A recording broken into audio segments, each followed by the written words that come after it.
Afternoon, everyone, faculty, staff, former humanities friends, and family.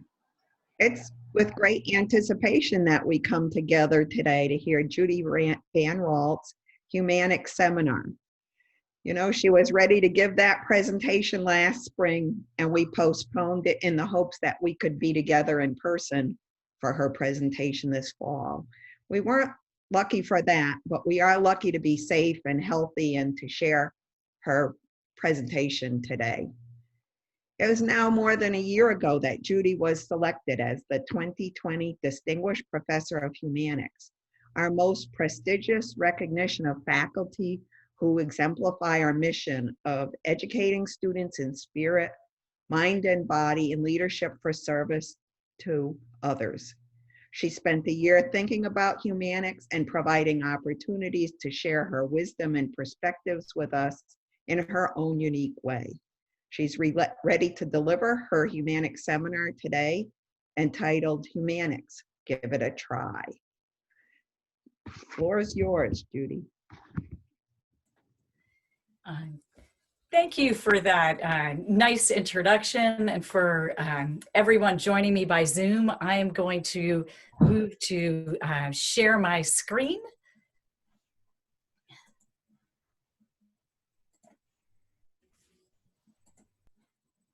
And as you see, and as Dr. Potvin so nicely said, the title of my talk today is Humanics, Give It a Try, and you'll see why soon if you haven't already been a part of it. So welcome trustees, President Cooper, Dr. Potvin, distinguished professors of humanics, faculty, coaches, administrators, students, staff, alumni, family, and friends. I am honored to be here today as one in a line of distinguished professors of humanics. And excuse my jumping in close to switch to the next slide. Oops, excuse me. When I arrived at Springfield College as a new professor in 1990, and I hope you'll appreciate the images that reflect that wonderful time period, I had a lot to learn about the place. And I went and asked Al Pettipaw, who's in that fancy sweater on the right-hand side, where I should go to get a campus ID and a parking sticker. And Al sent me to talk to Roland Holstead. Now, at the large university where I had come from, there were buildings full of people who did things that just one person did as a job at Springfield College. So I wasn't really surprised that talking to Roland would be the right thing to do. I went over to Roland's office, which at that time was in Babson Library, now the Learning Commons, and Roland helped me to accomplish the various tasks. What I didn't learn until years later was that helping new faculty was not at all Roland's job. Rather, it was Al Pettipaw's idea of a practical joke, and that Roland was just very kind in helping me get through these early days at Springfield College. And also, he showed me the foundation of what it means to live a life with humanics. Over lunches with colleagues, many informative and long coaches meetings during my stint as women's tennis coach, observing students on campus saying hi to each other, holding the door open, walking on the paths and not on the grass. It was clear to me that educating the whole person in spirit, mind, and body for leadership and service to others was in place all around me. If it takes a campus to raise a humanics professor, then Professor Peter Polito's Humanics in Action Day, which he introduced in 1998, was a turning point in my growth into the role. Peter made the college's humanics philosophy come alive, not just for the students, faculty, staff, and administrators on campus, but also for the greater Springfield College community. Humanics in Action Day workers cleaned up the local environment, consulted with organizations, helped individual families, served at food pantries, and in the schools. And Humanics in Action Day was not just a local event, but one that included all of Springfield College's campuses. Over 20 years, I collected and wore an assortment of Humanics in Action Day shirts, and thank you to Charlene Elvers for donating this latest version. As we joined together in service, I painted and picked up trash. I met new people that I was serving with. And one of my favorite activities was working with children and teachers in our Springfield schools.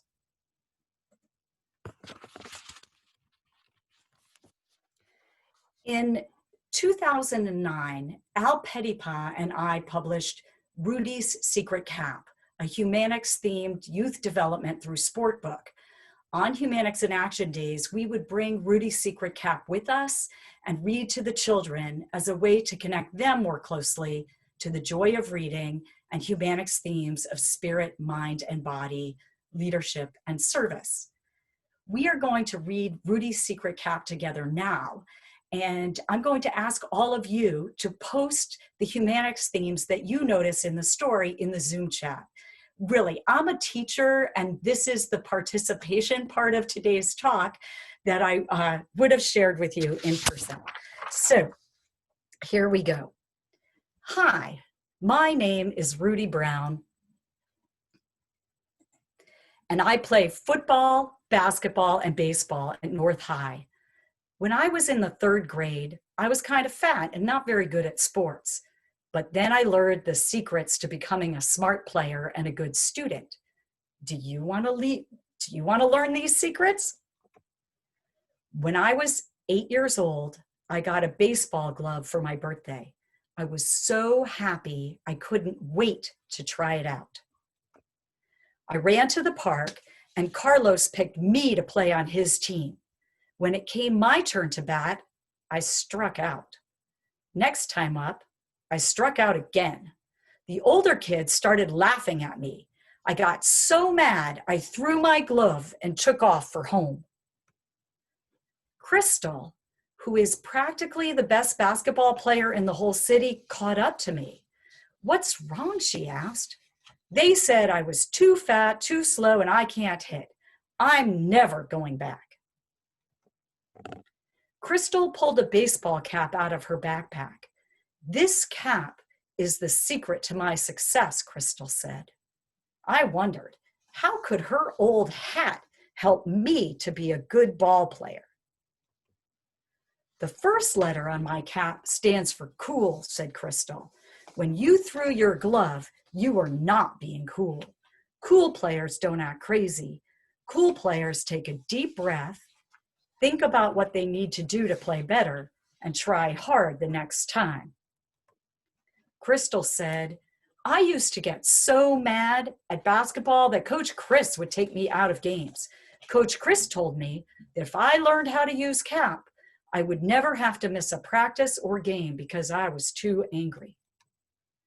To stay cool, I breathe by the numbers. Let's practice.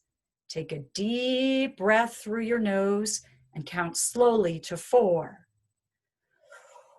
Let the air fill up your stomach and then slowly let all the air come out from your mouth while you count to 5.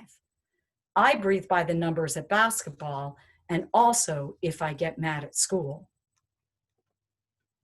The second letter in CAP, A, stands for ask for help. I asked my cousin Rhonda to cheer for me and remind me when I need to stay cool. I asked Coach Chris to teach me some new dribbling and shooting skills. Thanks, Crystal, I said. I'm going to go to the tennis court hitting wall to practice my game. Wait, said Crystal. Before you go, remember you need to find your own people to cheer you on and teach you new skills when you need help. Guess who was the first person I asked to be on my support team? Yes, it was Crystal. I started to run off. Hey, Rudy, Crystal shouted, do not think about a pink elephant. Once she said, do not think about a pink elephant popped into my mind. It was like when I was playing baseball in the park, I was thinking, do not strike out, and then I struck out. Why did you say that, Crystal? I asked. Now I'm all messed up. It's the last skill, the letter P in the secret cap, she said. It stands for think positive, to play your best. Next time you're up at bat, focus on the ball and let your thoughts of pink elephants and striking out just fade away. Then Crystal gave me her cap. That summer, I asked my friends and support team for help when I needed it. I learned to exercise, drink plenty of water, eat healthy foods, and practice catching, hitting, and throwing. In the fall, I was back at the park. Carlos asked if I wanted to join the game. I grabbed my glove and my cap and ran onto the field. My first time at bat, I made an out, but I used breathing by the numbers to stay cool. On my second at bat, I missed the first pitch, but stayed positive and focused on just hitting the ball. Then on the next pitch, I hit the ball over the third baseman's head and the ball rolled all the way to the fence. I kept running and rounded third base when I heard Carlos yell at me to run faster. As I got near home plate, Carlos yelled, "Slide!" With all my strength, I reached for home plate, slid home safe, stood up, and looked over at Carlos. He gave me a big smile. It was then that I realized how much I had improved. In all the excitement, my cap had fallen on the ground. I picked it up, shook off the dirt, and put it back on my head. As I did, I thought about those 3 simple letters.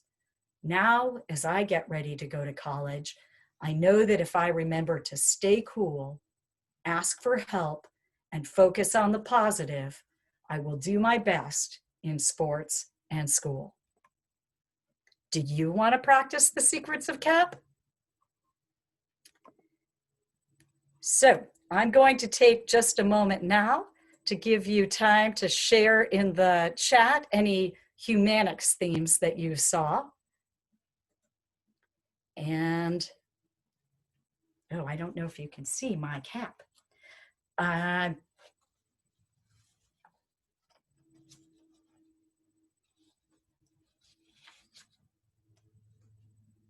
Spirit, mind, and body for leadership and service to others.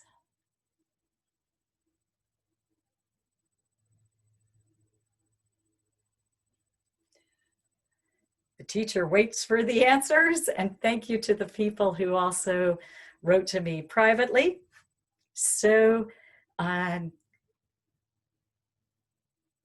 helping others, you noticed support and mentoring, perseverance, service, also activities or exercise, maintaining your body, healthy living, a supportive community, reaching out to others, grit. All of these are important Humanics themes that you saw. And my thinking is for this year and moving forward that Humanics ideas such as these are best paired with actions. So it's no surprise that colleagues at Springfield College have completed service activities using Rudy's secret cap.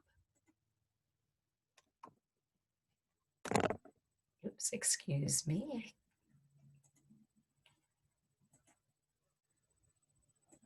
Hi, my name is Charlie Brock. I'm the men's basketball coach at Springfield College. The men's basketball team annually goes into the local elementary schools in the city of Springfield. As a service project, we try to promote reading to these elementary kids. It's become a kind of a rite of passage, if you will. Every year we've gone out, we've been doing it for many years. The schools kind of expect us. We've worked our way around to many schools in the process. And the guys really enjoy it and they look forward to it. And we do it during intercession when when the teams have a little bit of time to do these kind of things. And one of the things we do, and we go in the classroom, the players introduce themselves, talk about what they're majoring in, what year they are, where they're from, but also then speak to how important reading has been to them during their academic evolution.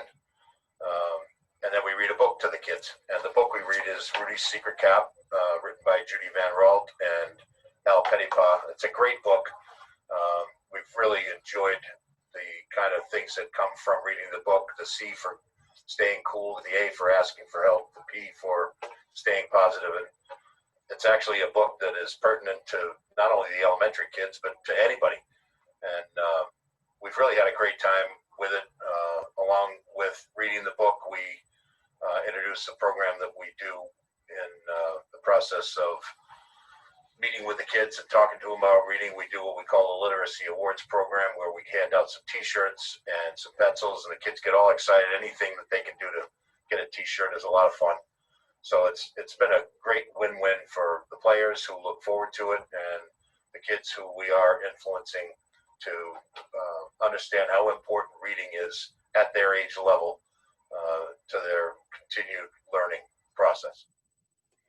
And Coach Brock is not the only one who has used Rudy's Secret Caps in work. Hi, my name is Whoops. Charlie Brock. I'm the men's basketball coach. Whoops.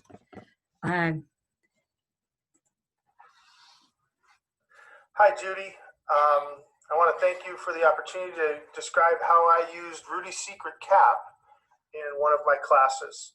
I was teaching a Humanics seminar class, and part of the seminar is to explore what does the Humanics philosophy mean and how we embody spirit, mind, and body in our daily activities, in our majors, and in our professions. So what we did was we developed a 2 or 3 week experience for fifth graders in a public school, Pottinger Public School, and we created 4 or 5 golf lessons using some developmentally appropriate equipment.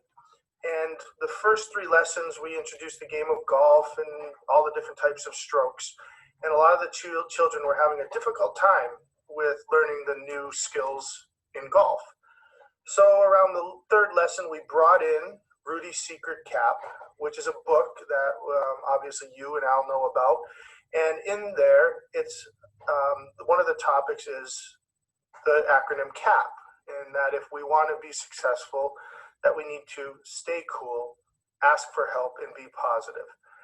So we read the book with the 5th graders, and we then went back in and taught some more golf lessons. However, the focus was on using CAP to stay cool, ask for help, and be positive. And lo and behold, the students all had a much better time playing the game of golf, probably like most of us.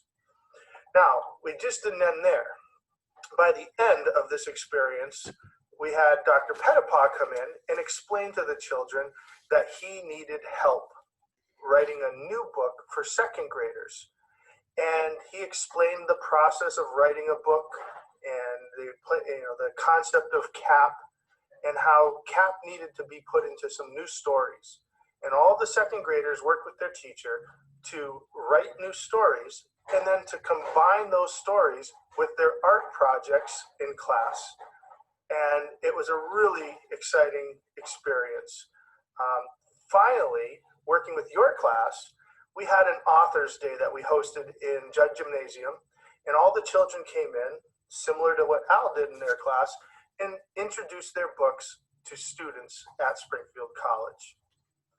All in all, it was a great example of how Rudy's Secret Cap could be such a powerful tool in helping students learn to be resilient, be physically active, enjoy artwork, and write new stories that actually were a service for the 2nd grade that they were helping. So I hope this captures what you wanted.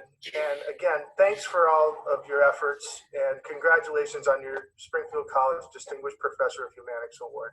We're all proud of you. So thank you, Dr. Ted France, for that lovely video clip. And had we all been together on campus today, I would have said, on your way out of today's talk, please pick up your own copy of Rudy's Secret Cap that's available for you, and maybe pick up a 2nd copy too to share with someone else. And that way you can both enjoy and share the Humanics philosophy. Because we don't have that option today, we're counting on the video magic of Damon Markowitz to make this talk available so that you could have your own Judy recording of Rudy's Secret Cap. And if you're interested in reaching out afterwards because you would like a hard copy, I will also have some copies of the book available for you.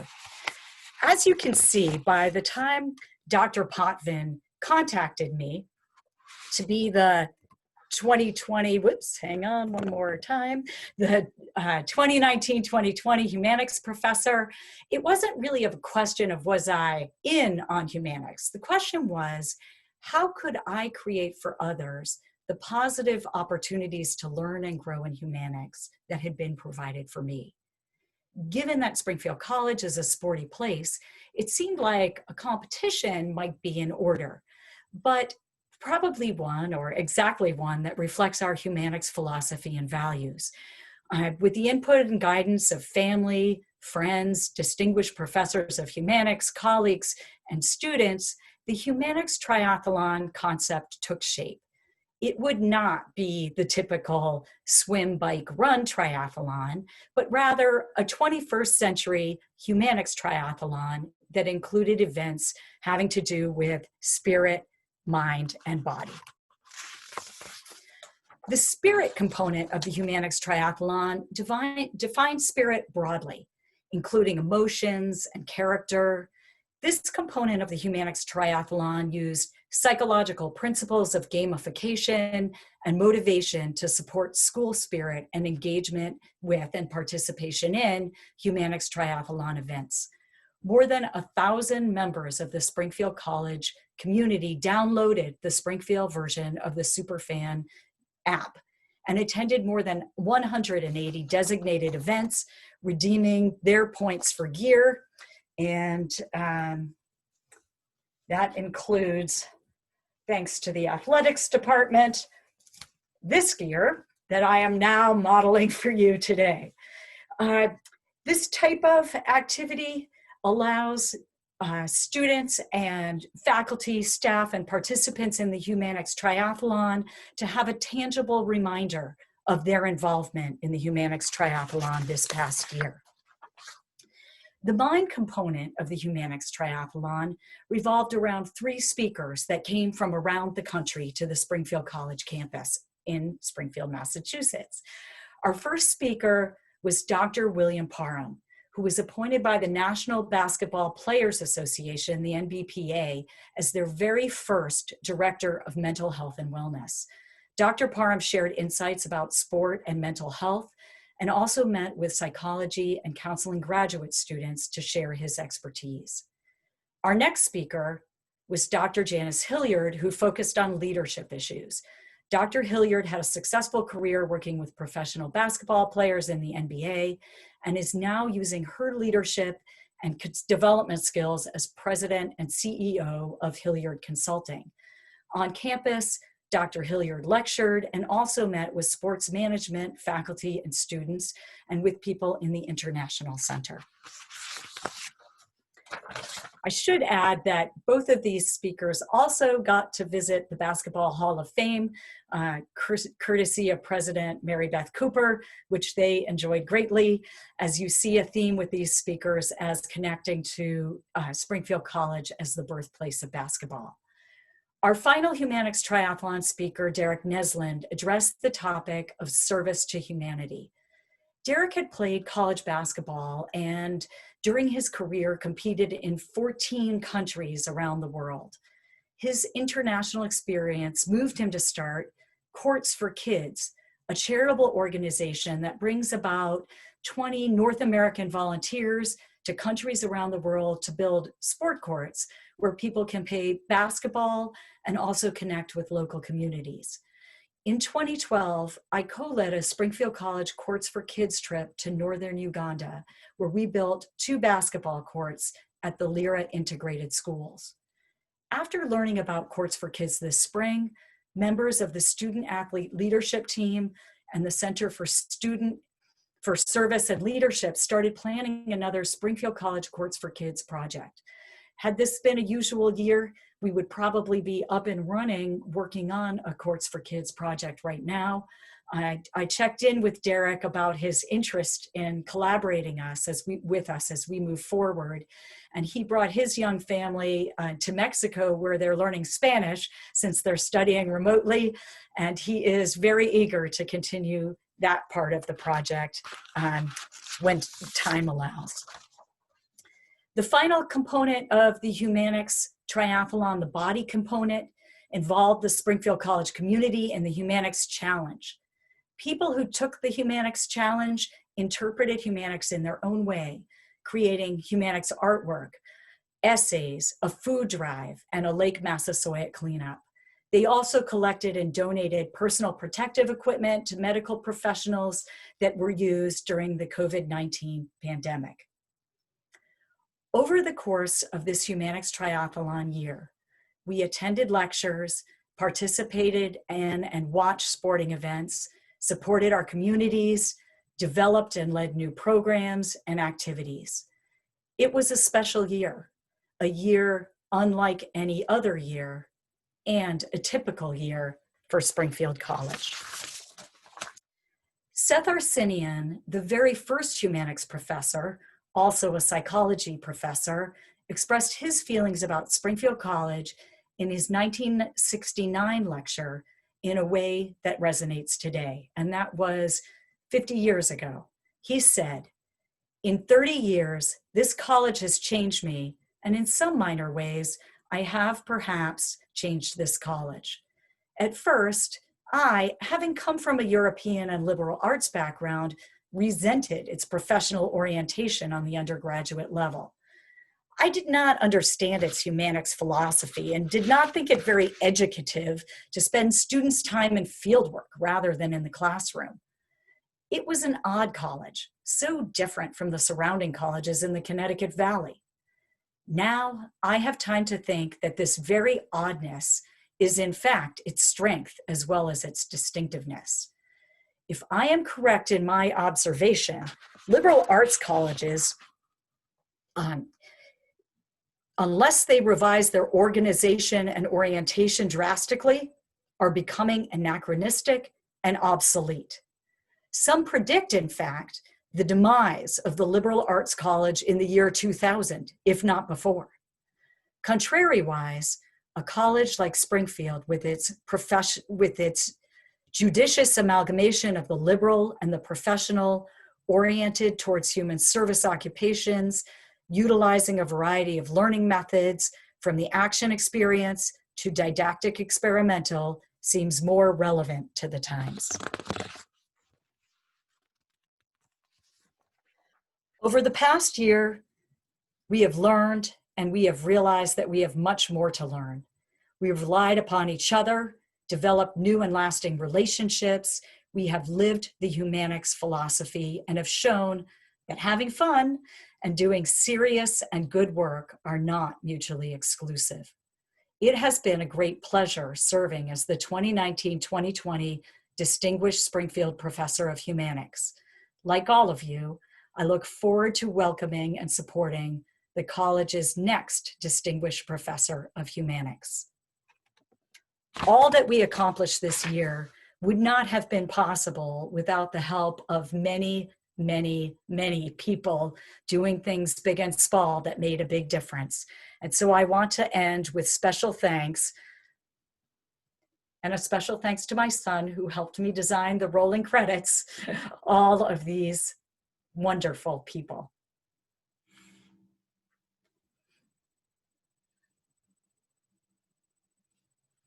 Thank you.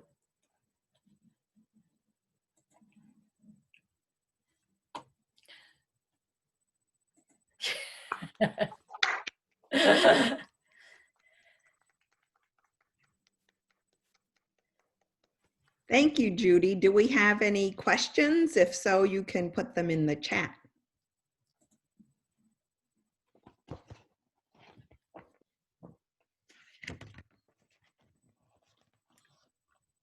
I feel pleased by the chat participation. Very nice job, everyone who attended. So thank you for that.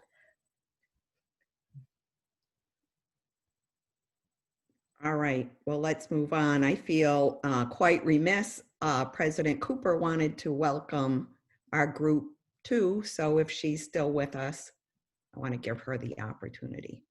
Our 13th president of Springfield College. That's okay, Martha. You skipped right over me.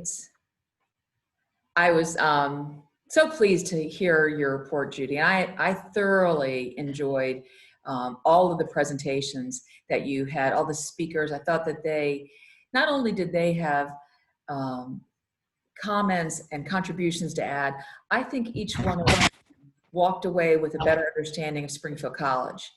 In my conversations with them as they left each one of the meetings, as often we know when people come to visit us at Springfield College, they are amazed by our commitment to, and our students' commitment to our mission and how well everybody understands it and lives it. And so I think, Judy, you now have given us the opportunity to have a few more ambassadors out in the world that now know more about Springfield College. So not only was it good for us to have them with us, but also to have them go out in the world and spread the good news about Springfield College. I have enjoyed getting to know you a little bit better this year, Judy, because our paths didn't cross as much as it did this year. And I am struck by your humility and your graciousness and the way that you live the mission at Springfield College. You are a true role model for all of us, and it's been really a pleasure to get to know you. So thank you for all of your commitment. And actually, this worked out better, Martha. I had a chance to thank Judy, so that was good thinking on your part. And I'm sad that we're all not together. Eventually, we will be together again, but honest to goodness, it feels like when I see all of these friendly faces on the Zoom that I wish we were not only together in person, but also having a chance to break bread and have a meal together. And so I will think of you all this evening, but carry your words with me, Judy. And so thank you very much on behalf of the college, and thank you personally as well. So Martha, I'm going to turn it back to you. Thank you for letting me say a few words. Yes. Thank you so much, Judy. That was a great seminar. And I have your Springfield College Distinguished Professor pin that I will get to you as soon as I can. I have the pleasure today also of announcing the 1920-21 Distinguished Springfield Professor of Humanics. It's been an unusual year, and this year's awardee has played a huge part in its success. They are an alum with a 27-year history at the college as a teacher, scholar, and servant leader. They continue to respectfully honor the Humanics mission and traditions of the past while looking forward to and facilitating a bright future for the college. They have demonstrated tremendous insight and vision into how our Humanics philosophy will play out in the future, our post-pandemic future. Our next Humanics professor engenders hope and vision that's both future-focused, student-focused, and well-grounded in the Humanics philosophy. She is a gifted and patient teacher who has mentored hundreds of graduate students at Springfield College, as well as faculty and staff colleagues. She never turns away anyone who has a question. She offers help even before you know you need it. She's also never met a data set that she didn't want to sink her fingers into. She's a nationally recognized scholar who continues to be invited to speak across the country, and she is the recipient of the John Steckling Distinguished Member Award from the Association of Institutional Research. She serves on the advisory board for the Institute for Effectiveness in Higher Education, a board that includes some of the higher ed's most innovative, well-respected, and accomplished experts. You may have guessed by now that I'm speaking about Mary Ann Coughlin. She has a lifelong record of contributing to the college in many ways: professor, mentor, administrator, leader. Not a day goes by that she doesn't live and breathe the Humanics mission. Mary Ann has an unbounded desire to be helpful, to take pride in a job well done, and to share that praise with multiple others. She has a level of patience that fosters learning and a healthy dose of tolerance of the failures that are an inevitable part of the learning process. The success of our students is the driver of her thoughts, recommendations, and decisions. In just the past year as the institution's liaison with NECHI and chair of the NECHI steering committee, Mary Ann is a known entity to NECHI, a person they call on when the going gets tough. She led the campus through the most collaborative and inclusive process that I have witnessed, setting up committees and meetings and forums and making certain that the voices from all corners of the campus were reflected in the self-study. I have experienced 4 regional accreditors. While most of these have reflective processes, New England is one that asks for strategic projections for future initiatives based on self-identification of areas for growth. The college nailed it under her leadership. She brought forward the good work of all of you and positioned us well to receive a positive accreditation review. I don't think an institution can get a better review. Let's talk about the pandemic. We wouldn't be here today. Well, we would be here, probably on Zoom, but perhaps we wouldn't have had students on campus if Mary Ann Coughlin hadn't represented faculty concerns as well as the institution's mission and priorities on the multiple subcommittees around the COVID-19 crisis. We have spaces to teach, we have support that faculty need, and we have support for learning. She helped to find a path forward when many of us felt like Aaron Ralston, caught between a rock and a hard place, afraid and nearly overwhelmed. So many times she has just said, "What's next?" and then was able to help find a solution to whatever popped up. Dr. Coughlin's a shining example of the Humanics philosophy through her dedication, loyalty, and leadership to Springfield College for the past 27 years, and truly deserves to be named Distinguished Springfield Professor of Humanics. Mary Ann, I have for you your label for your office. Oh, look at that. Your certificate. Thank you, Martha. And welcome to that as august group. It is a very august group. I am so humbled to be receiving this honor. On most days, I walk by this series of plaques that run right across next to my office. And many times I look up there and I think, wow, what a group. Because I look at the history of Springfield College. I look at the names that are up there and the names of many of the people that I see here today. It is a remarkable group of leaders, and I am humbled to be joining that group.